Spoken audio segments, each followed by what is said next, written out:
Muito bom. Estou muito feliz de estar aqui com todos vocês. Minha vez? Ok. Minha vez. Eu vou falar um pouquinho o que a gente está fazendo aqui, o que eu penso que a gente está fazendo aqui, e o que a gente vai fazer, o que a gente não vai fazer, qual que é o plano dessa empreitada. E, e aí depois a gente negocia se é isso mesmo ou não é. Bom, esse curso é um curso sobre psicologia. E falar sobre psicologia, falar que esse é um curso sobre psicologia, não é falar nada. Né? Quer dizer assim, a gente não sabe exatamente o que a pessoa quer dizer quando ela diz que é um curso sobre psicologia. Se é um curso sobre psicanálise, a gente entende o que a pessoa quer dizer. Se é um curso sobre análise do comportamento, a gente entende. Se a pessoa fala que é sobre psicologia hospitalar, a gente entende. Se a pessoa fala que é um curso sobre RH e recursos humanos, a gente entende. Mas quando a pessoa fala que é um curso sobre psicologia, a gente não sabe do que a pessoa está falando. Né? E é justamente esse vazio, esse espaço de falta sobre o qual eu queria trabalhar, em cima do qual eu queria trabalhar. Eu queria trabalhar em cima dessa falta. Essa falta ela é muito profícua para trabalhar questões que eu acho que são essenciais para um psicólogo. Quero dizer assim, eu não quero, nem é a minha intenção, fazer um puta percurso teórico por razão nenhuma, entende?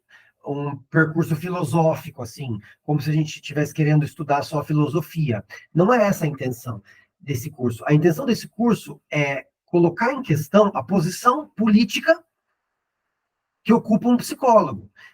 Quero dizer assim, à medida na qual o que a gente faz tem uma história e está ligado com as instituições e os dispositivos desse mundo no qual a gente está vivendo, desse no qual a gente elegeu o Bolsonaro, desse no qual está tendo um genocídio na Palestina, desse no qual a Inglaterra saiu da União Europeia, desse no qual... Enfim, esse mundo é um mundo de psicólogos. E eu vou dar um último exemplo, que é super importante, que é esse no qual a gente acabou de viver por uma pandemia. Quer dizer, todas essas coisas são coisas nas quais um psicólogo tem que se localizar. Hoje eu estava falando com a Mari, ela falou assim para mim, e olha, eu juro por Deus que se alguém vir e me perguntar o que um psicólogo é, ou o que um psicólogo faz, eu vou ter dificuldade de responder. Né? É justamente essa questão que eu queria discutir. Então, a Mari me pediu um curso de psicanálise, né? E a gente vai montar um curso de psicanálise em breve para todos que estão interessados em psicanálise. Vai ser um curso introdutório. Ele já tem uma pergunta específica. Ele não vai ser um curso sobre os casos clínicos, ele não vai ser um curso sobre antropologia, ele vai ser um curso sobre o que é o aparelho psíquico para Freud. Quer dizer, um curso básico para a gente entender a estrutura de um sujeito na psicanálise. Então, esse curso vai acontecer daqui a pouquinho, mas antes dele acontecer, eu queria que a gente pensasse um pouco sobre o lugar do psicólogo. E por isso que eu fiz esse curso. Bom, em termos de estrutura, a gente vai fazer um pouquinho diferente do curso que a gente sempre faz regularmente, que é um curso mais livre. Então, nesse curso mais livre, eu faço um comentário, deixo vocês falarem e vou, assim, organizando as falas, mas não participo tanto. São cursos com textos mais variados, de mais áreas diferentes, e é um curso mais livre, mais tranquilo. Esse curso eu planejei como um curso curricular, ou seja, tem um, tem um texto da semana, então vocês colocam ali na lista da semana de leituras, vocês colocam mais um texto. Tá? Tem, assim, uma dialética esperada. Eu vou pedir algum tipo de produção de cada um de vocês, que não precisa ser, obviamente não vai ser uma prova, mas não precisa ser um texto, se vocês não quiserem que seja, mas precisa ser alguma coisa. Quero dizer assim, precisa ser algum tipo de ou fala, ou texto, ou colagem, ou vídeo, ou entrevista, ou o que quer que seja, sobre os assuntos que a gente está lidando, sobre o futuro de cada um de vocês, sobre o que interessa a vocês. E aí eu vou pontuando ao longo dos encontros. Isso aqui é um assunto interessante, se vocês quiserem usar depois para a produção de vocês e tal. Tá? Então, isso também é esperado. E eu, por último, eu queria dizer, eu vou também começar cada encontro com uma fala um pouquinho mais alongada. A estrutura, mais ou menos, seria assim, uma breve aula, de no máximo 1 hora, estourando, então, provavelmente menos.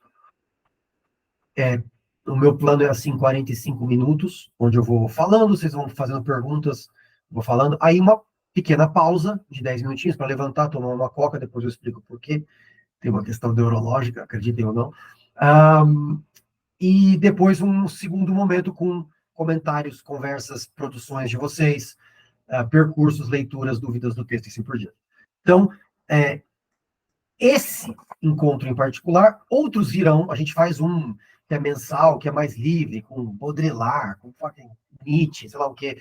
A gente vai fazer também um de psicanálise, que é focado em psicanálise, mas esse foi planejado dessa forma, na tentativa de formar psicólogos. Muito bem. Até aqui tudo bem? Ok. Vamos ver se funciona esse negocinho que eu montei aqui. Vocês estão me vendo? Beleza. Então, eu tentei fazer dessa forma porque assim a gente não se distrai com liga o PowerPoint, desliga o PowerPoint, ele já fica aqui comigo, eu não preciso ficar desinterrompendo a aula de vocês, tá? Bom, o primeiro texto do nosso percurso é um texto de um moço chamado Ailton Japiaçu, ele é um filósofo nordestino maravilhoso, ele escreveu inúmeros livros sobre epistemologia, e um deles é a Psicologia dos Psicólogos, onde ele fala sobre a natureza filosófica da psicologia. Enfim, é um texto profundamente baseado em o texto do Canguilhem, que alguns de vocês já leram comigo, e ele é um texto que está colocando em questão vários problemas do comportamentalismo em específico. Ele mira especificamente no comportamentalismo. Opa. Bom, eu queria começar com esse texto, não porque eu estou muito preocupado com todos os pontos que ele está fazendo, mas porque eu queria tentar contar para vocês uma história sobre o que eu acho que está no fundo desse vazio. Eu falei para vocês que falar sobre um curso de psicologia é falar sobre um vazio. Mas o Peixe, que é um homem que eu amo e amei muito na minha vida, ele costumava falar que teoricamente não há fumaça onde não há fogo, né? Quer dizer assim, onde há fumaça há fogo, né? Quer dizer assim, tem alguma coisa por detrás desse vazio, e eu queria conversar um pouquinho com vocês sobre o que eu acho que é esse problema, né?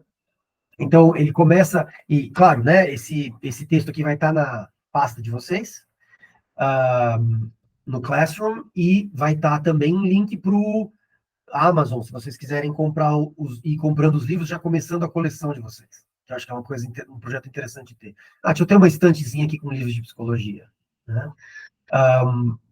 Ele começa o texto falando essa coisa dura que é assim, né, no domínio da psicologia, o que está prevalecendo? O seu caráter mais ou menos mágico ou a envergadura das suas teorias? Né? Quer dizer, ele está perguntando assim, o que é que sustenta a psicologia exatamente? É uma teoria? Porque para pensar, tipo, por exemplo, pensa num prédio, por exemplo. O que sustenta um prédio? O que sustenta um prédio de 70 andares no meio de São Paulo? Que se cair mata todo mundo e causa um negócio. O que sustenta aquele prédio? Olha, eu respondo para vocês, teoria sustenta aquele prédio. Coisa de filósofo, né? Mas é uma teoria que sustenta aquele. Vocês entendem o que eu quero dizer? É física que sustenta aquele prédio, é química que sustenta aquele prédio, é o nosso entendimento sobre alguma coisa que sustenta aquele prédio. Não daria para fazer um prédio de 70 andares no chute. Então, se a gente começar a pensar na natureza da ciência, a gente tem que começar a pensar, em primeiro lugar, na natureza de alguma coisa que é necessária para a estrutura da vida que a gente vive hoje. Quero dizer, se fosse necessário simplesmente construir cabaninhas, se fosse só o que a gente precisasse na sociedade, não precisaria do método científico, entende? Não seria necessário. Como não é em muitas partes do mundo. Não é necessário numa vila, em Tupi-Guarani, no interior do estado. Não é necessário para os aborígenes australianos que ainda estão vivos. Não é necessário para os Ipinaku ou os Inuits no norte do lado do Alasca e do Canadá. Não é necessário saber de engenharia, porque eles constroem o iglu, a cabana, a casinha e tal, sem nenhum problema. Mas para nós que vivemos na urbanidade, é necessário saber de física, é necessário saber de química, porque precisa morar, né? 5.000 pessoas nos mesmos 200 metros quadrados, né? Então, o que sustenta esse prédio? Teoria sustenta esse prédio, certo? Uma certa teoria. Bom, muito bem. Aí eu perguntaria para vocês assim, o que sustenta o exercício da psicologia? Eu sou consultor, né? Além de ser professor e além de trabalhar na clínica, eu trabalho muito com empresa. Vira e mexe, eu estou numa mineradora, eu estou num negócio de produção de cana, estou num negócio de escavação. E eles pagam o psicólogo, engenheiros, olha que engraçado isso. O engenheiro paga o psicólogo para ir lá falar de cultura e falar de comunicação e liderança. Né? Quer dizer, o que sustenta esse prédio?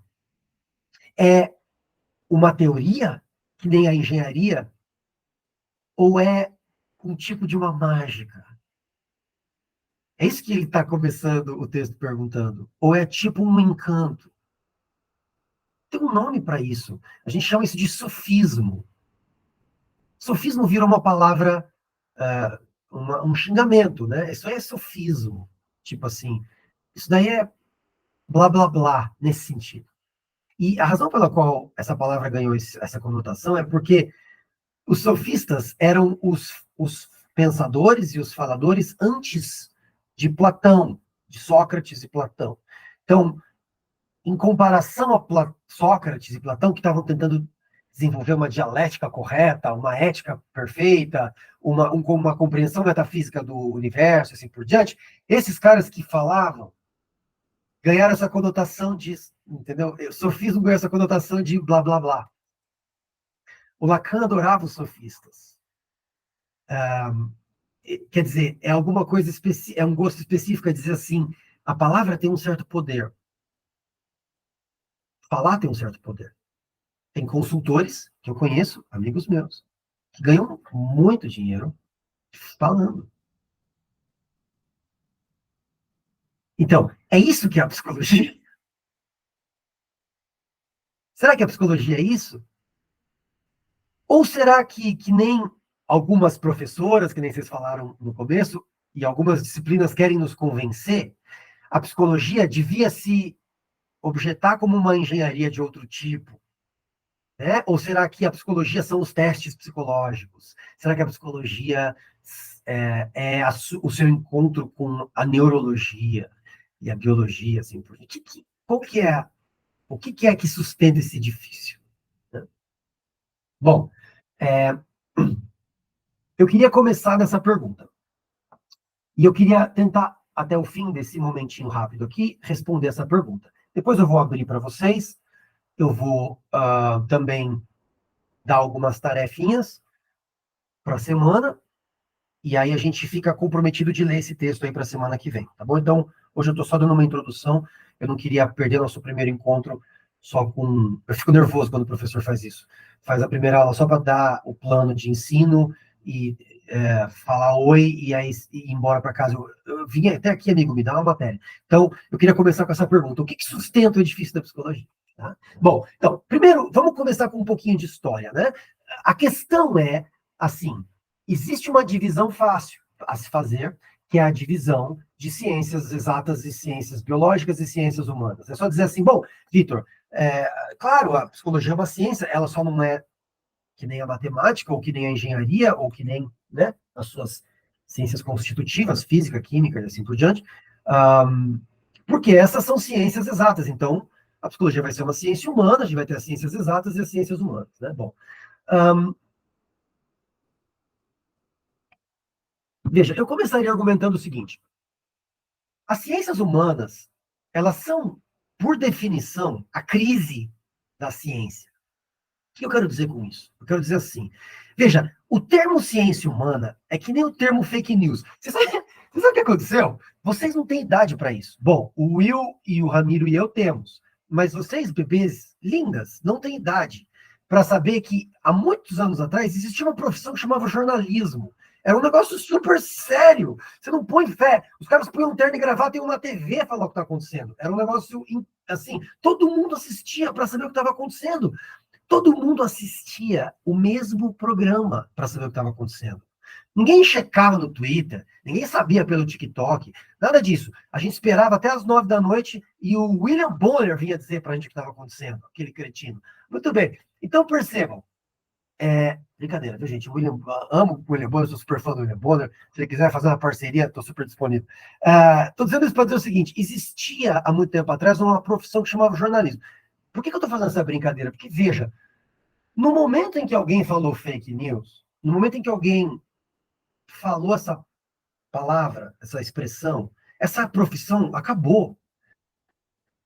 O que eu quero dizer com isso? Eu quero dizer, veja, o jornalismo, ele sempre foi sustentado sobre uma certa autoridade. A autoridade de poder dizer quais que eram os fatos. Tipo, o que estava acontecendo no mundo. Né? O jornalismo.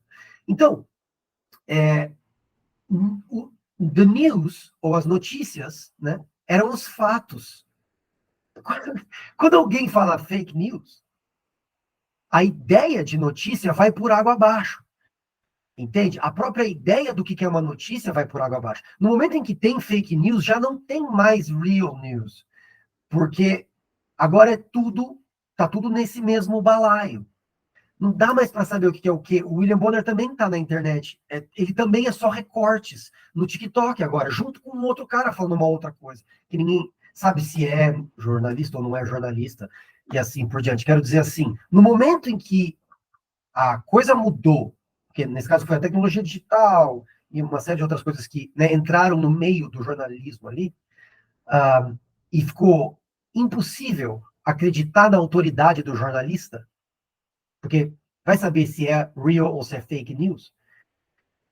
Naquele momento, aquela profissão acabou, porque ela era baseada inteiramente na autoridade de um cara que falava e você precisava acreditar, ele estava de gravata, era o Jornal Nacional. Entendeu o que eu estou dizendo? Bom, por que eu estou dizendo isso? Estou dizendo isso para dizer o seguinte, veja, no momento em que você divide ciências humanas de ciências exatas, você entendeu o problema? Porque, veja, ciência era para ser assim, em 1700, né? 1650, 1700, era para ser assim, a descrição da realidade. Isso aqui é a descrição da realidade. Então, como é que tem duas descrições da realidade? Peraí, entendeu? Se é para descrever a realidade, só tem uma realidade. A realidade. Qual outra realidade que tem, a não ser essa? Então, se a realidade é a realidade, a gente devia conseguir descrever tudo com a mesma linguagem. Com a linguagem, por exemplo, da matemática, da física, da química e assim por diante. Por que o ser humano não é só um subproduto das reações físico-químico-biológicas do seu... Por que... Entendeu o problema? Quero dizer assim, quando você divide ciências humanas, ciências biológicas, ciências exatas, você causa um problema, que assim, a ciência era para ser uma linguagem universal. Ela não era para ser um monte de coisas. E claro, a gente quer que seja um monte de coisas mesmo. Claro que a gente quer. A gente não quer ter que descrever um ser humano na base da física. Você já imaginou que porra de faculdade que seria essa? Você começar a faculdade de psicologia aprendendo matemática, né? De matriz, cálculo, enfim. Então, quando as ciências humanas entraram em jogo, quero dizer assim, quando a gente começou a reconhecer que outras coisas cabiam nesse mundo da ciência, além das matemáticas, das físicas, das químicas e assim por diante, a gente começou a minar o edifício da ciência. A gente começou a prejudicar o edifício da ciência. A gente começou a, assim, corroer a autoridade do cientista. Entende?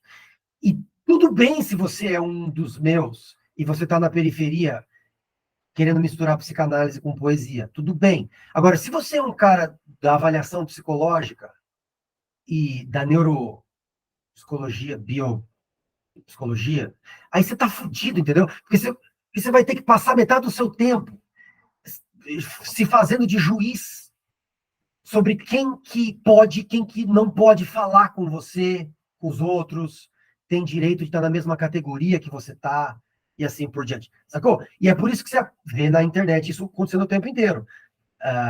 As pessoas falam, não, mas isso aí não é ciência. Aliás, outro dia a gente lançou um vídeo sobre psicanálise e apareceu no TikTok um monte de comentários do tipo, por favor, libere o seu paciente para um analista de comportamento para ele fazer alguma coisa científica de verdade e tal. Quer dizer, a gente tem essa ideia sobre ser juiz do. Né? Muito bem. Só que aí o problema se torna um outro problema, que é assim, bom, mas se as ciências humanas vão ser essas e vão minar totalmente o edifício da coisa e vão colocar tudo em questão, então a gente ainda chama de ciência. A gente ainda chama de ciência. Quer dizer, gente, é uma pergunta honesta. Tipo assim, na Unicamp, por exemplo, tem um negócio de física, do lado de um negócio de linguística, que eu já nem sei se dá para chamar de ciência, do lado do negócio do Instituto das Artes, onde eles tocam piano. É ciência?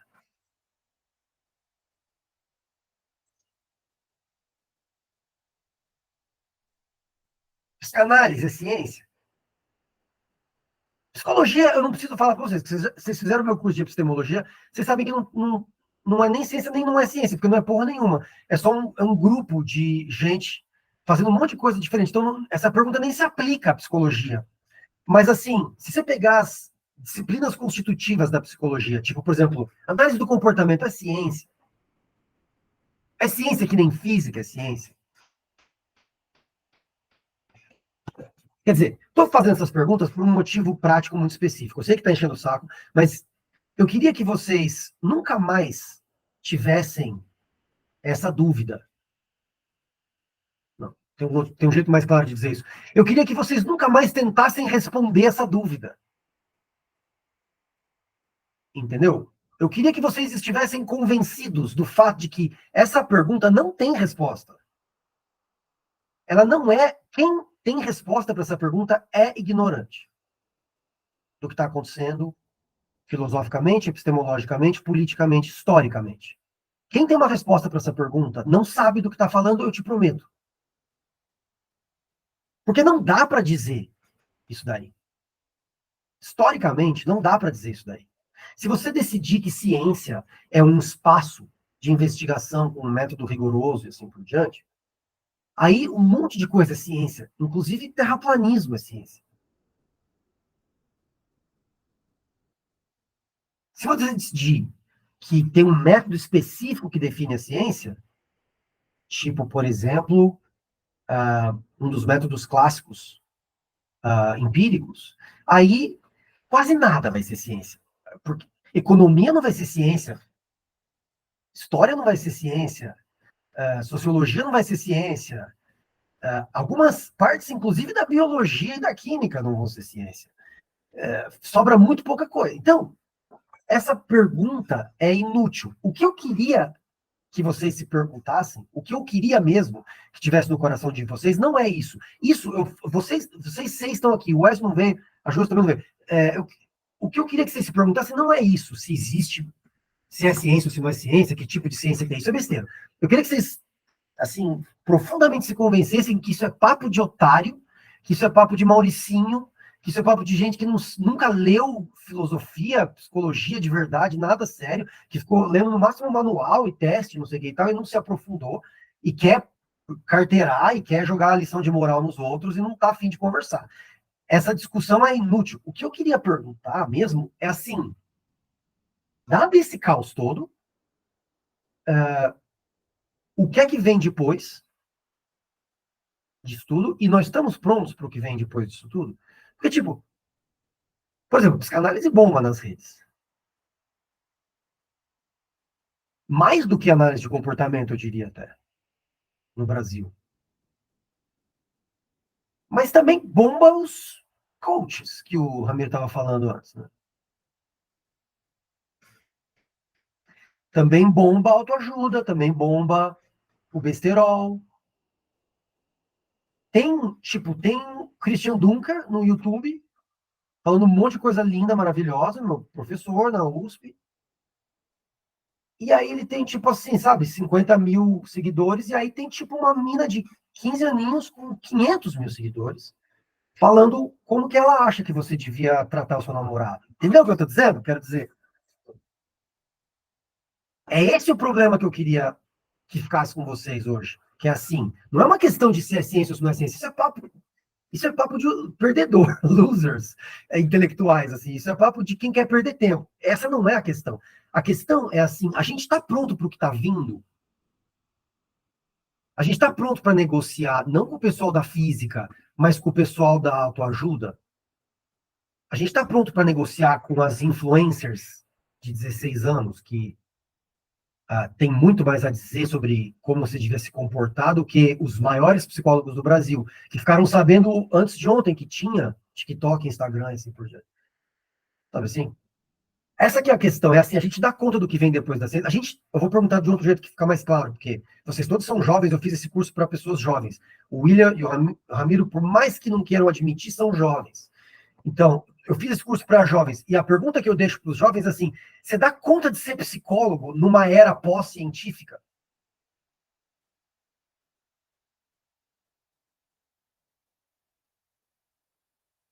Porque a psicologia, olha só que loucura, a psicologia é particular nesse ponto.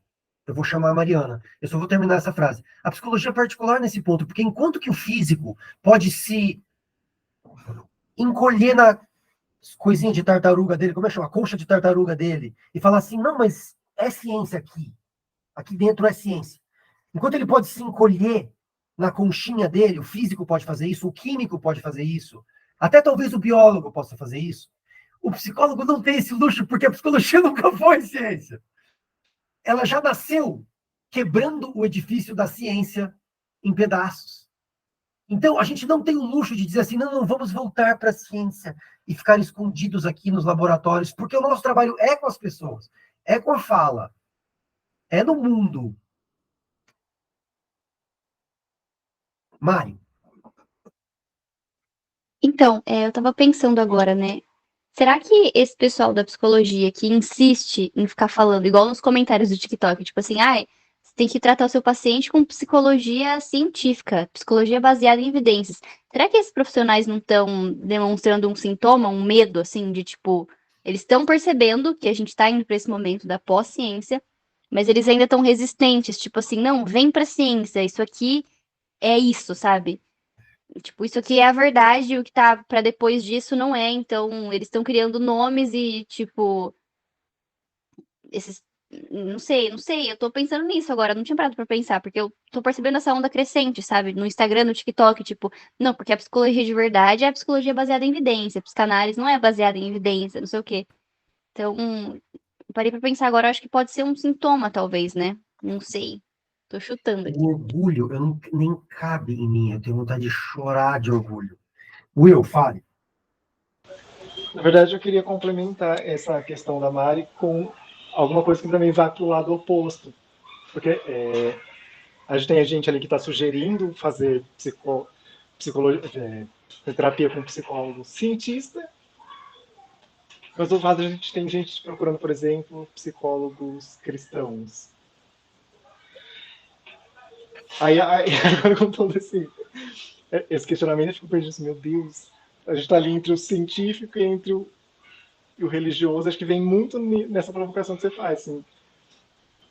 Como que a gente Isso, coloca acho que, o próprio contorno da nossa profissão nesse lugar? isso. O belo dessa coisa toda é que a psicologia nunca precisou, na verdade, quer dizer, as abordagens, né, as abordagens em si nunca precisaram dessa autoridade científica para funcionar. Elas sempre foram experimentais, elas são experimentais até hoje. Eu vou responder essa questão do sintoma e do baseado em evidências, mas antes eu queria ouvir o Ramiro.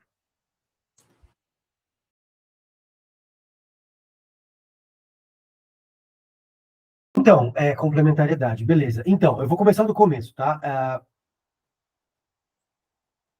Bom, primeiro, eu acho, Ma, que você está certíssima, é reacionário, no sentido próprio do termo. Quero dizer assim, quanto mais você vê uma força para um lado, mais você vê uma força para o outro. Então, da mesma forma que o advento da internet foi produzindo um monte de fontes falsas de notícias, a gente foi vendo o aumento dos fact-checkers, dos verificadores de fatos, e desse sintagma da fake news e da preocupação com a veracidade das notícias. É a mesma coisa aqui nesse caso, acho que você tem toda a razão. Quero dizer assim, da mesma forma que a gente vê um aumento na proliferação, na multiplicação de possibilidades dos discursos sobre o sujeito, né? Na medida em que a gente vai ouvindo assim, no mesmo celular, a gente vê um psicólogo, depois um psiquiatra, depois um budista, depois um coach, depois, né? Na medida que a gente vai... aqueles que fizeram psicologia e que só têm como ferramenta de trabalho uma concepção sobre o sujeito, tem que se armar da represária da ciência, né? Da autoridade da ciência. Para um psicanalista, eu diria da seguinte forma: não tem nada que faz você perder a sua autoridade com tanta velocidade quanto exercer a sua autoridade. Sabe assim? Quero dizer assim, a autoridade é uma coisa silenciosa. Quando o cara fala assim, sou eu que mando aqui, é porque o cara não manda. Se ele mandasse mesmo, ele não teria falado nada. Quer dizer, a fala é a revelação de que aquilo não anda bem. Que nem o fake news é a revelação de que a notícia não anda bem, a autoridade é a revelação de aquilo que não anda bem, né? Então, quando o cara fala assim, não porque ciência, não porque o método científico, é claramente porque o método científico perdeu a sua autoridade. Perdeu. Então, são duas coisas diferentes. Uma coisa é o método científico por si mesmo. Quero dizer assim, é a busca por a relação empírica com um objeto, é a forma de experimentação, de organizar experimentos, teste, é a forma de padronizar esses experimentos, e assim por diante. Isso é uma coisa. A outra coisa é a autoridade científica. É quando um cientista fala assim, olha, você tem que beber mais água. E você fala assim, tá bom. Tipo, eu não sei exatamente por quê, mas se um cientista está dizendo... Agora, a gente sabe como é que esse negócio funciona, né, gente? A gente sabe que nos anos 50 eles davam cigarro para as grávidas porque emagrecia o corpinho. Quer dizer, a gente sabe que a autoridade científica também estava atrás dos experimentos dos nazistas, também estava atrás de... Né, quer dizer, de uma série de... Bom, tudo isso para dizer assim, você tem toda a razão que é um sintoma. E essa expressão baseada em evidências, a gente tem que ter muito cuidado. Porque, como inúmeros escritores já demonstraram, você pode fazer o que você quiser com uma evidência. Você pode pegar uma estatística, tipo 73% de tais, e fazer o que você quiser com essa estatística. Tem 1000 jeitos de interpretar uma estatística. Tem 1000 jeitos de construir uma evidência. Uma evidência é um ato de leitura de alguém. E essa pessoa geralmente tem interesses em relação àquilo. Então, essa ideia de baseado em evidências, a Tainã sabe, porque na educação isso daí é uma praga. Eles não deixam mais o professor em paz, porque tudo agora é baseado em evidência. Então, o Fernando não pode dizer na sala de aula, porque tem que seguir o manual ali do professor, porque é baseado em evidência aquilo lá. Quer dizer, qual evidência? Porra, eu estou na frente dos alunos, essa aqui é a minha evidência, a cara deles é a minha evidência. Quer dizer, entende? A gente perdeu totalmente a noção do que constitui uma evidência. Então, esse termo, esse sintagma baseado em evidência, ele é violento. Ele é muito violento, ele é disruptivo numa sociedade. Ele produz um tipo de divisão de classe, um tipo de violência simbólica, que acho que assim, não tem igual. É que nem o sintagma da loucura, que a Nayara estava falando mais cedo, sabe? É um sintagma que rasga uma sociedade no meio. Aqueles que têm o direito de dizer qual que é a evidência e aqueles que têm que acatar a evidência. Então, o professor costumava ser uma figura que estava ali em relação com os alunos. Quando eu fechava a porta da sala de aula, eles estavam juntos. Mas esse termo, baseado em evidência, rasgou a sala de aula no meio. Agora tem um professor, tem um sistema, um dispositivo, que é o manual do professor, né, os apps que ele tem que usar, os negócios que ele tem que registrar, tudo isso, e aí os alunos do outro lado, do sistema. Quer dizer, esse é o baseado em evidências. É porque alguém fez uma decisão em algum lugar e chegou até o professor. Bom, tudo isso para dizer, esse termo, ele é muito perigoso. Agora, última coisa que eu queria comentar sobre esses comentários que vocês fizeram, acho que o Ramiro que falou sobre essa coisa da insuficiência da ciência, né, que ela está sempre insuficiente, ela está sempre se desenvolvendo, né? Eu diria assim, é até perigoso pensar que a ciência vai descobrindo aos poucos a realidade. É até perigoso. Porque a gente pode ficar com a impressão de que um dia a gente chega lá, sabe assim? Ou de que a ciência está em relação com, enfim, a realidade. O ponto que eu vou tentar chegar agora, nesses últimos minutinhos, é que justamente a ciência não está em relação com a realidade, ela está em relação com a ideologia. E é aqui que eu queria começar a nossa conversa sobre como ser psicólogo, tá? Bom, então, uma coisa que eu não preciso lembrar para vocês, eu trouxe essas citações aí do próprio texto, da introdução do texto. A primeira, onde ele fala que uma ciência se define antes de tudo por uma problemática própria, por um campo específico de investigação. E a segunda, na qual ele fala, são os psicólogos que têm medo do questionamento filosófico. Isso só vem a revelar a fraqueza das suas posições teóricas. Talvez nem mesmo saibam definir a sua disciplina. Quero dizer assim, para vocês que já fizeram a disciplina de epistemologia comigo, vocês sabem que é difícil de definir psicologia. Mas é que nem eu falei no começo, né? Onde tem fumaça, tem fogo. Então, eu vou tentar chegar mais rápido hoje no ponto, porque a gente não vai fazer nossa pausa, e também porque vocês não leram o texto ainda, dizendo o seguinte: onde tem fumaça, tem fogo. Então, qual que é a fumaça? A fumaça é assim: a psicologia insiste em existir, apesar de não ter corpo. Essa é a fumaça, eu diria. Que estranho. Uma ciência que insiste em existir, mesmo que ninguém sabe definir que porra que é esse negócio. Não é estranho? Não é suspeito isso? Quer dizer, se você perguntar para um físico o que é física, ele descreve na hora. Se você perguntar para um químico o que é química, ele descreve na hora. Agora, se você perguntar para um psicólogo o que é psicologia, ele vai ficar te enchendo o saco meia hora. O meu professor de epistemologia disse que é um composto de não sei o quê, mas sabe quando o Canguilhem... Quer dizer, não é suspeito isso?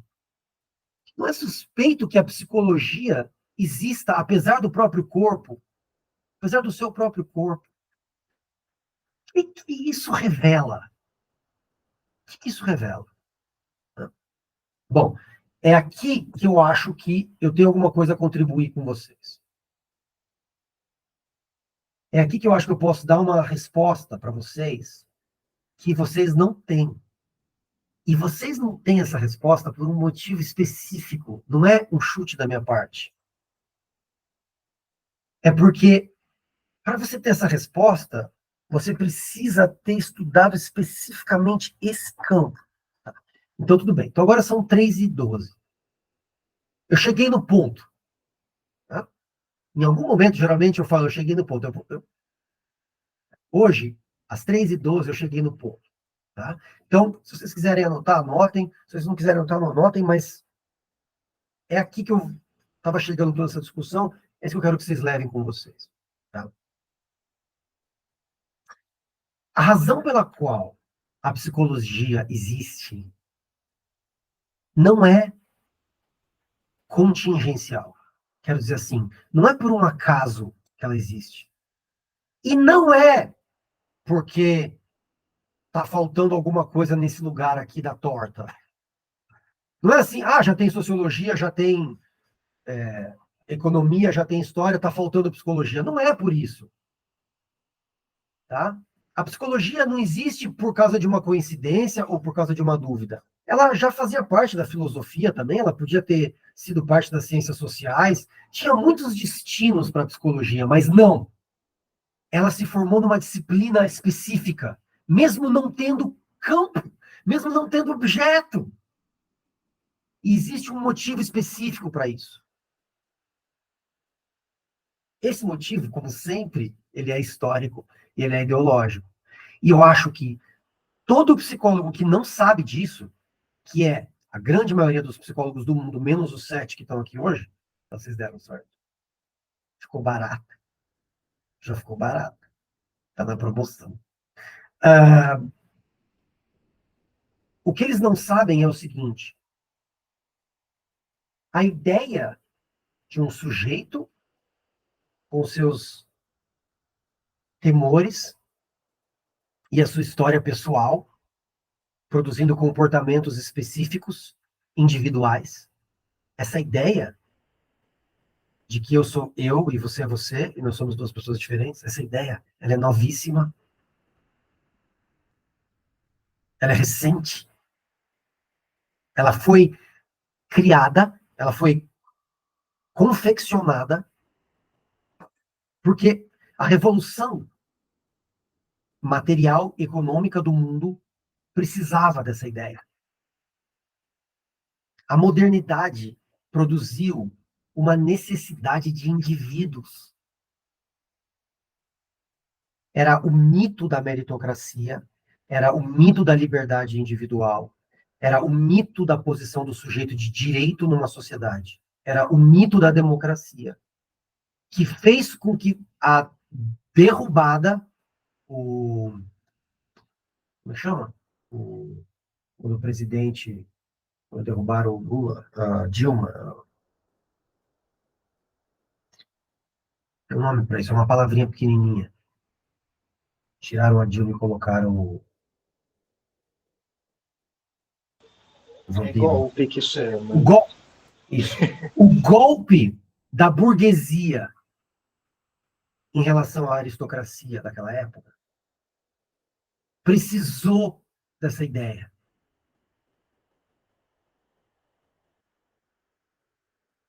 A gente precisou da ideia de um sujeito para inventar a modernidade. Antes de todos os sistemas capitalistas estarem bem colocados, antes de todo o sistema de capital estar organizado, antes de tudo isso, era necessária uma ideia. E a ideia era de que os sujeitos seriam livres. Essa é a mentira que fundou a sociedade moderna. A mentira dos direitos universais. A mentira da meritocracia. A mentira da liberdade individual. Essa mentira fundamental que possibilitou esse golpe de Estado, essa mentira, ela precisava do indivíduo. Então, percebam, a psicologia precisava existir. Ela é a disciplina teórica fundamental. Ela é a disciplina teórica por excelência da modernidade.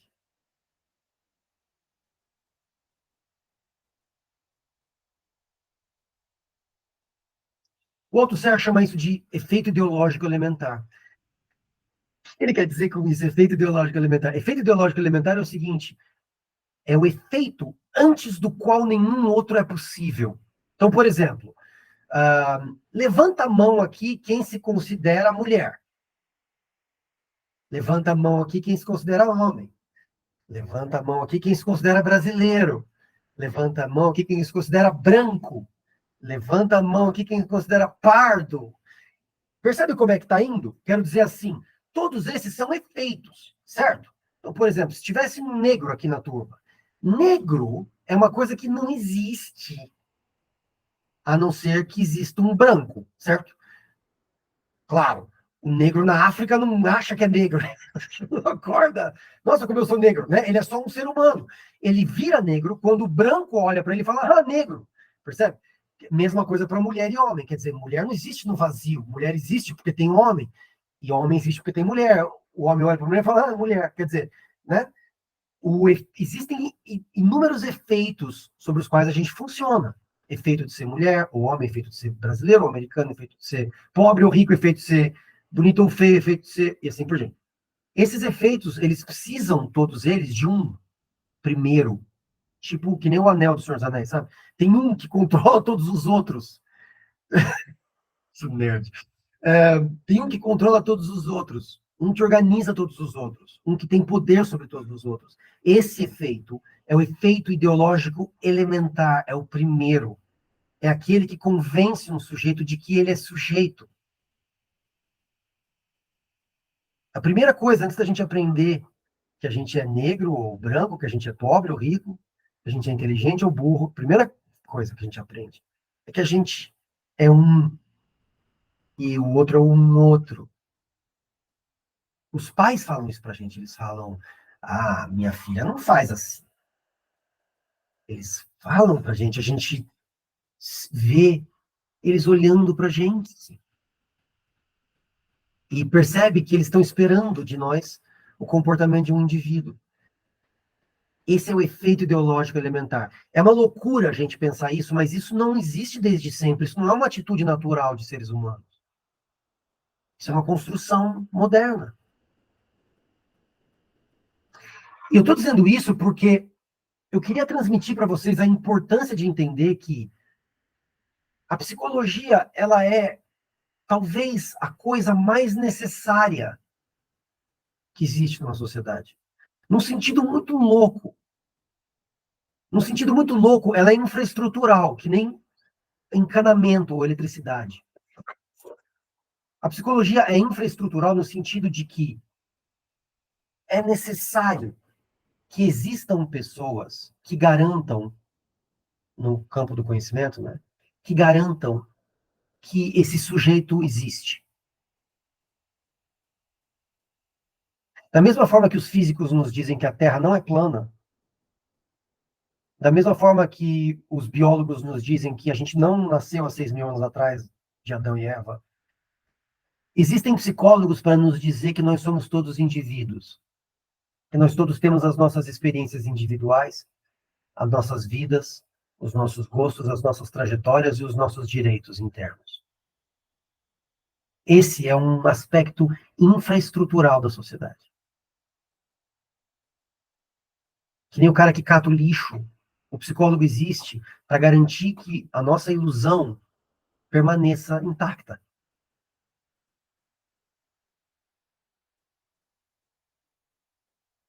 Nós, como categoria profissional, fazemos parte do espaço de garantia do efeito ideológico elementar. Somos, sim, sujeitos. E tem uma classe que garante isso, os psicólogos.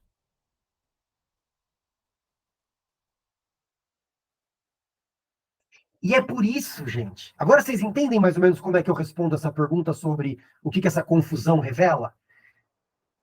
É por isso que a psicologia existe. Apesar de ninguém fucking saber do que se trata a psicologia. Ela precisa existir.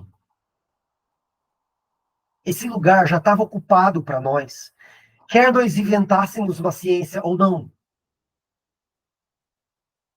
E a prova disso são os gurus de autoajuda. Quero dizer assim, quando a gente deixa um espacinho sobrando, o nego vai lá e ocupa. Porque as pessoas querem saber delas mesmas, elas querem ouvir sobre elas mesmas, elas querem uma garantia de que elas são o que elas são. O único antídoto que eu encontrei para isso até hoje foi a psicanálise. Que com toda a confiança olha na sua cara e fala assim, você, amigo, não é o que você acha que você é. Se bem que você poderia dizer uma coisa muito similar sobre o que o Skinner escreve. Inclusive tem um livro dele, para quem está interessado em comportamento, que é maravilhoso, eu recomendo sempre, que é O Mito da Liberdade, que fala alguma coisa muito parecida. Não nesses termos materialistas, mas nessa ideia de que a gente é dono da gente mesmo, assim. Essa ideia absurda. Chama O Mito da Liberdade, vale a pena ler. Tá? Então, a discussão de se a psicologia é uma ciência ou não, que tipo de ciência que é, eu não queria que vocês perdessem mais o tempo de vocês com isso. Eu também não quis revisar todas as razões pelas quais a psicologia não é uma ciência e não tem objeto, porque eu acho que vocês já ouviram falar o suficiente disso. Inclusive, vocês já falaram isso com muito mais eloquência do que eu. O Ramiro falou no começo, quando ele estava falando, um cara fala uma coisa, outro cara fala outra, tudo é verdade, ninguém se decide. Quer dizer, não preciso convencer ninguém aqui de que psicologia não tem objeto, não é ciência e assim por diante. A pergunta é assim, poxa, então, se tudo isso é verdade, por que ela existe? Eu estou querendo convencer vocês da ideia de que ela existe por um motivo muito fundamental para a sociedade moderna. A psicologia existe porque ela sustenta, ela faz parte do efeito que sustenta a nossa individualidade. A impressão que a gente tem de que um ser humano é um indivíduo, essas duas coisas são a mesma coisa. E não é. Essas duas coisas não são a mesma coisa. Seres humanos viveram de muitos jeitos ao longo da história da humanidade. A experiência individual, os meus sentimentos, as minhas vontades, como que eu quero me realizar no mundo. Isso é super moderno.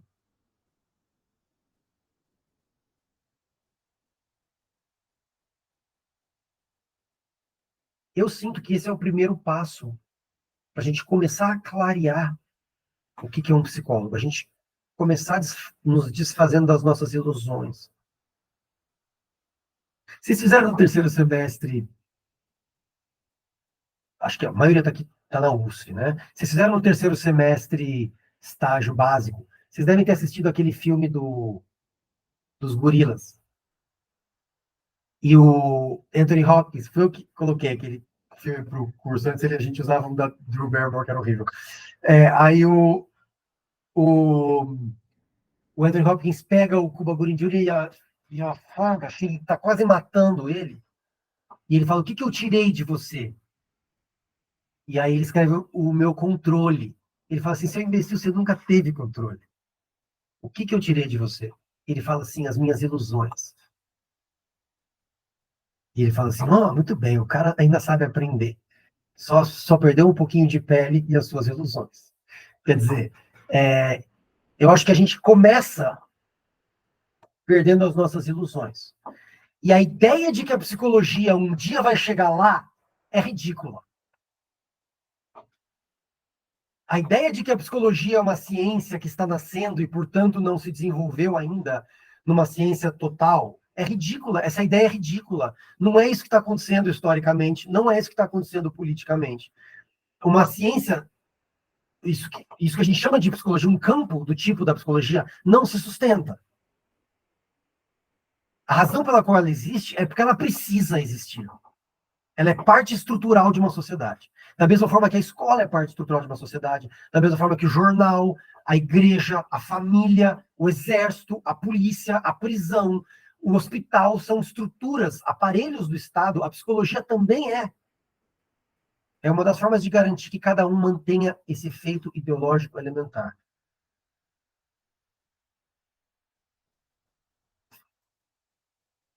15 minutos, cheguei no ponto.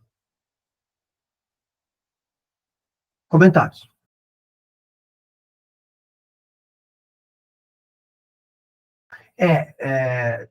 Eu acho que você falou muito bem quando você disse de que quanto mais tempo passa, mais a gente tem dúvida. Quer dizer, se a gente tiver muita sorte na vida, é isso que acontece com a gente. Eu acho que você pode se contar como uma pessoa de sorte. Porque, com certeza, é verdade que a gente nasce muito convencido, né? O efeito ideológico muito firme ainda na gente, né? E na medida que o tempo vai passando, a gente pode, se a gente tiver sorte, eu chamo de sorte aí alguma coisa do tipo assim, uma certa sensibilidade para isso, um certo apoio para isso, né? Uma certa estrutura para isso, a gente pode começar a colocar em questão aquilo que parecia óbvio, né? Especificamente porque na medida que a gente vai ficando mais velho, os sintomas começam a aparecer, né? Os atos falhos começam a aparecer, os sonhos começam a aparecer, quer dizer, todas as manifestações do inconsciente, né? E a gente começa a perceber que, poxa, a coisa não é tão certeira assim quanto a gente imaginava. A nossa experiência do tempo é mais complicada do que a gente imaginava. A gente não tem tanto domínio ou controle sobre quem a gente é quanto a gente imaginava. E isso tudo vai, se a gente tem o coração aberto, permitindo que a gente coloque em questão justamente essa imagem do sujeito como mestre do seu castelo, né? Nos outros casos, o que acontece é a repressão violenta que leva em direção a mais sintomas. Sabe assim, que leva em direção a mais manifestações. Porque o que a gente não escuta, grita, né? Então, eu acho que você fala com muita felicidade e me deixa animado pro seu percurso. Muito bom. Will, fale aí, cara. Olha, acho que assim, como a Thay também, acho que esse é um espaço excelente de questionar coisas que talvez fora desse lugar vai ser tratado como, quiçá a palavrinha loucura, não sei. Mas não vai ser muito bem visto. Mas assim, ainda estou digerindo muito do que foi dito. Eu acho que, pessoalmente, eu ainda tenho um apego com a chancela da ciência. Mas, em outros momentos, né, acho que essa frase acho que é do Politzer, ele fala que a ciência ela evolui sobre a própria ruína. E isso vem muito de encontro com o que o Ramiro trouxe também. Uhum. Mas acho que a grande questão é ninguém abre mão. Sabe, você está vendo o prédio ruindo, ele está ali com 3 pilastrinhas de madeira segurando sei lá o quê, Isso, mas a gente quer segurar nessas 3 pilastrinhas de madeira para isso. não vai deixar cair. E E aí que essa vai grande acontecer questão se cair, né? é isso. É. E pessoalmente eu tenho dificuldade assim, um pouquinho de bancar o Desespero. e se cair, gente? O E se que é a psicologia sem essa chancelinha da ciência? isso. Mas aí tem esse outro ponto de que assim a ciência hoje acho que ela alcançou um efeito ideológico elementar de neutralidade. Uhum, Mas ela definitivamente não é, né? Tipo, as uhum. pesquisas, elas têm um investimento, esse investimento tem um interesse. Claro. Mas ainda assim, né? É difícil de ver de fora e é difícil de abrir mão do selinho É, ciência. é. Então, Will, o Will, né, ele está falando coisas brilhantes faz muito tempo já aqui nos nossos encontros. Ele fez os encontros do ano passado, a Isa também. E, assim, eu acho que esse projeto, né, esse projeto de dar aulas online que a gente está montando junto, todos nós aqui, vem da minha. Assim, cara, eu sou um cara ansioso. E eu já aprendi a deixar a ansiedade me guiar. Porque ela também pode ser combustível, entendeu? Se você não ficar desesperado demais, ela vira combustível. Entendeu? E eu te digo assim, cara, no meu caso, é uma questão de que, como eu fui bem treinado, tipo, eu tenho isso, eu tenho pedigree nesse sentido. Tipo, eu tive muita sorte de ter uma mãe acadêmica, e eu comecei a estudar cedo, eu comecei a estudar entre pessoas muito melhores do que eu. Então, eu não sou um puta acadêmico, eu não me considero um puta acadêmico, mas eu fui treinado por puta acadêmicos. Então, eu tive a sorte de ver tudo isso que eu estou descrevendo para vocês cedo na vida, entende? Eu já saquei isso faz uma década, quando eu comecei o meu doutorado sobre essa coisa do jornalismo, das ciências. Né? Então, no meu caso, cara, eu sou materialista. Então, no meu caso, é tipo assim, não é uma questão de se cair, vai cair. A questão é assim, onde é que eu vou estar quando cair? Sabe assim? Eu não sei se vocês já viram aquelas cenas do World Trade Center, dos aviões batendo. Sabe? Os aviões vindo em Nova York, pau, e aqueles prédios acabando. E eu não sei por que sempre na minha cabeça, quando eu estou assistindo aqueles vídeos, eu fico me imaginando na rua reagindo. Não sei se vocês já fizeram isso. Vocês já viram algum vídeo de catástrofe? Vocês falaram, cara, o que eu faria se eu estivesse ali? Sabe assim? Eu sempre fico pensando aonde que eu vou estar quando os escombros caírem. Saca? Então, eu te digo assim, cara, eu não sou o primeiro cara que está caindo essa bola, eu não sou o segundo, eu não sou o terceiro. O prédio está caindo. A questão não é essa. A questão é aonde que eu vou estar quando o negócio estiver no chão. Porque eu, tipo, super não quero estar dentro do prédio. Saca? E esses caras brigando no YouTube com um terraplanista, falando que a Terra é redonda, esses caras estão dentro do prédio, meu. Eles não entenderam o que está acontecendo. Entendeu? Então, dar aula para vocês aqui, por exemplo, a gente tem acho que 10 pessoas inscritas aqui Não vai dar para a gente viver disso.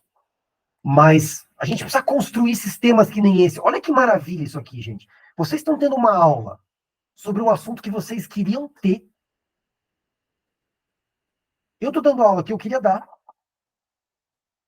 A gente está usando o nosso tempo que a gente quer para isso. E ninguém pode falar nada. Quer dizer, quando na história da humanidade que isso foi possível, entendeu? Para você, eu tenho um artigo que eu escrevi num livro que saiu agora há pouco, eu te dou um livro se quiser, eu estou com mais de uma cópia aqui, chamado a Escola e a Educação, eu acho, alguma coisa assim. Ah, Tainã vai gostar desse artigo também. E o artigo é basicamente falando sobre como que o prédio está caindo, descrevendo passo a passo como que o prédio está caindo, e falando o seguinte, olha, a gente perdeu a guerra, mas tem tanto território pela frente. Quero dizer assim, a sala de aula, da mesma forma que o jornalismo, a sala de aula está acabando. A gente nunca mais vai ter a sala de aula que a gente teve nos anos 80, 70, com os professores ensinando contra a ditadura, sendo levado pela polícia. Não existe mais isso. Esse lugar de resistência da intelectualidade brasileira não é mais a universidade. Vocês sabem disso. Eu montei esse curso, inclusive, porque a Mariana me contou do semestre que ela ia ter, que era tipo 2 disciplinas presenciais, as 2 eram testes de não sei o quê, e neuro não sei o quê. Eu falei, cara, mas qual dia que você está estudando psicologia? Ela falou, não tem um dia que eu estou estudando psicologia. Eu falei, tá, então eu vou dar essa aula. Pronto. Entendeu? Tipo, quero dizer, a universidade não é mais esse lugar de produção de intelectuais. Então a gente vai ter que inventar esse lugar. É sua responsabilidade, cara. É minha. É nossa. Entendeu? Então eu sou mais realista nesse ponto. Não no sentido de saber mais, mas no sentido assim de estar mais ansioso com o que está acontecendo, entendeu? Eu tenho menos. Quando eu começo a sentir saudade, eu começo a ficar ansioso. Sabe? Tipo, se eu começar a pensar, se eu comprar uma Mega Sena, por exemplo, eu vou começar a ficar ansioso. Porque eu vou começar a pensar no que eu vou fazer quando eu ganhar. Aí eu vou começar a ficar ansioso, porque eu estou gastando meu tempo pensando uma coisa que não vai acontecer, entende? É um negócio meio, tipo assim, mas não vai acontecer, então por que que... Então é meio assim meu negócio. Meu coração não deixa. Eu acho que é porque eu sinto que eu passei muito tempo estudando, e que eu já não tenho mais tempo de ficar vagabundeando, que eu me sinto com pressa. Então a minha pergunta é mais assim, bom, o que a gente faz com os escombros? Tá? Fale, querida.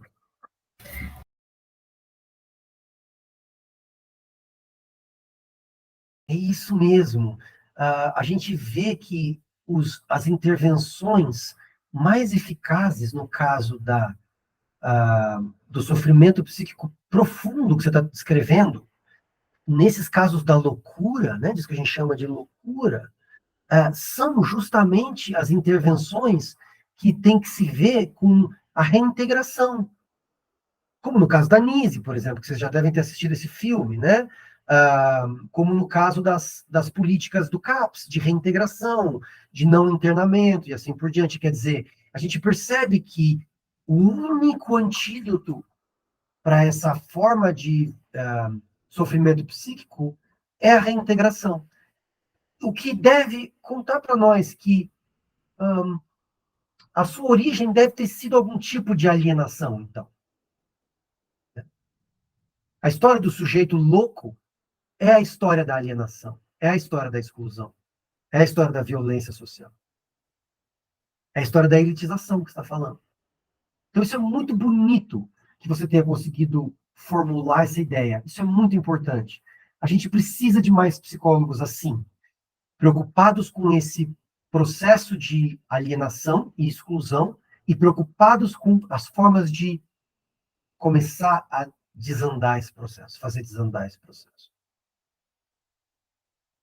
Eu concordo com você que é estrutural a nossa sociedade, mas eu acho que tem tanta coisa acontecendo, a gente está num momento tão revolucionário. Vocês não sabem, eu fico tirando sarro que vocês são bebê. Vocês não sabem que vocês são bebê, mas o mundo era tão diferente há 40 anos atrás. Tão diferente. Quando eu era criança, não tinha telas. Não tinha nenhuma tela, em lugar nenhum. Você chegava em casa e fazia assim, tá, e agora? Não sei, tô procurando na rua para ver se tem alguém para brincar de alguma coisa. Sabe, era uma coisa... O mundo mudou tanto, tão rápido nos últimos 30 anos, que eu acho que é de um derrotismo profundo dizer que não tem jeito. Porque tem tanta coisa nova, a gente não sabe o que vai acontecer, com quais ferramentas a gente pode mexer e assim por diante. Então, eu te dou toda a força, todo o poder para continuar com essa pergunta que você está tendo, porque ela vai longe, essa pergunta. Eu acho que tem muitas ferramentas para lidar com essa pergunta. A gente nem sabe ainda.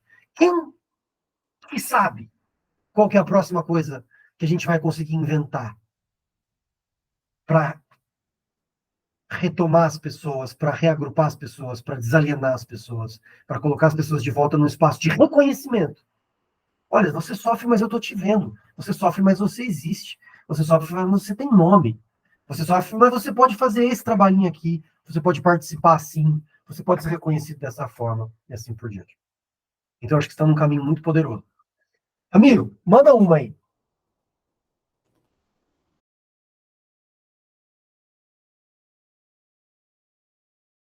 Isso. É, perfeito, muito bom. Você tem toda a razão. Revela alguma coisa, né? Isso revela alguma coisa pra gente. Muito bom. Deu certo o meu preze aqui para vocês? Vocês conseguem ler bonitinho? Vou continuar usando então, porque eu tô de saco cheio desse negócio de deixa eu apresentar, deixa eu desapresentar. É desconfortável, sabe? Então eu vou usar isso porque assim fica tudo ao mesmo tempo no nosso, ao nosso alcance. Bom, muito bem. Então, assuntos finais. Primeiro, eu vou ver se eu consigo achar um PDF disso daqui. Se não, eu vou escanear. É um saco escanear. Então, eu vou ver se eu consigo achar um PDF antes. E vou deixar no sistema de vocês. Se demorar um pouquinho, é porque eu estou escaneando. Mas eu não vou deixar passar de segunda-feira, tá? Então, entre hoje e amanhã, eu vou escanear e colocar no sistema para vocês. Todos devem estar inscritos no Classroom por aquele link que vocês receberam por e-mail ou, enfim, mensagem, sei lá, tá? Não vou, acho que eu não vou dizer assim para vocês, leiam tal capítulo, tá? Acho que eu vou dizer para vocês assim, olhem para o livro, curtam o livro, experimentem, venham até onde vocês vão. Até aqui está marcado ainda, ó. Então eu fui longe desse livro. Acho que, ó, está marcado ali inteiro. Então eu li inteiro. Experimentem ele. Se vocês conseguirem ler a introdução e o primeiro capítulo, tá ótimo.